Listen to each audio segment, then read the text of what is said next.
จากกระจิงของเตอร์โปรโมชั่นมาเป็นเกียรติเกยรติทั้งแต่ท่านเจ้าภาพใหญ่ใจดีและกับพ่อแม่พี่น้องบรรดาท่านแขกผู้มีเกียรติทุกท่านขอมอบบรรยากาศผลงานเพลงของเบาเล่ลำเซกับบรรยากาศผลงานเพลงคอยน้องพี่ซีนวลเซิร์ชพี่น้องมวลนับกันเลย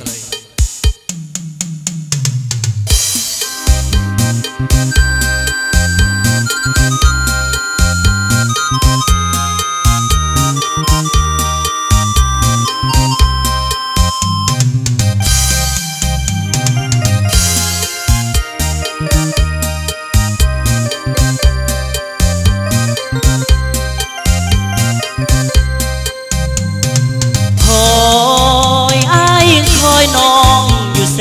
นวนหัวใจทำควร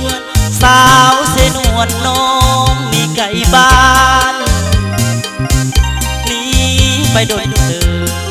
เป็นสาวเสิร์ฟอยู่ที่เวียงจันทร์ได้เป็นดาวอยู่ห้องอาหารน้องคานลืมบ้านลืม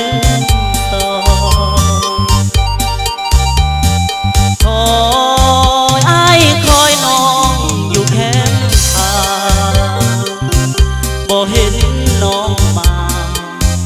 น้ำตาให้ไหลลงลืมแล้วบ่ลาลิ้นทลาด้วยกันลอยลงได้เป็นดาวอยู่วังเวียงทองน้องเลยหลงลืมสาใจน้องนา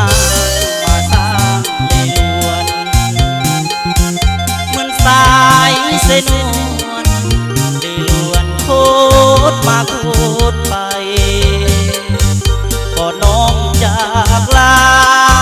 สัญญาให้ไว้กับสายมีเงินมีคำพอใช้สามใบน้องเต้าหู้คืนน้องคืนมาสาเดินขวัญตาขึ้นมาบ้านนาเสนวนอย่าให้อายคอยหัวใจเลื่อนลอยคำควรน้องนางที่เต้าหวนผู้บ่าวเสนวนคนนี้ยังคอ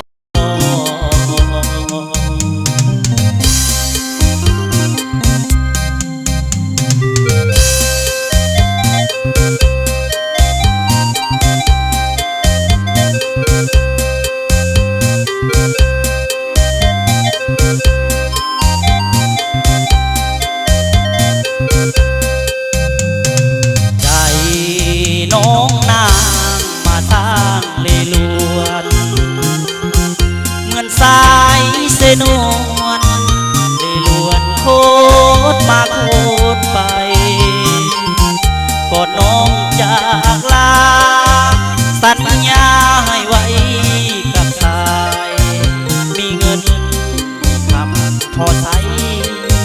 สามใบ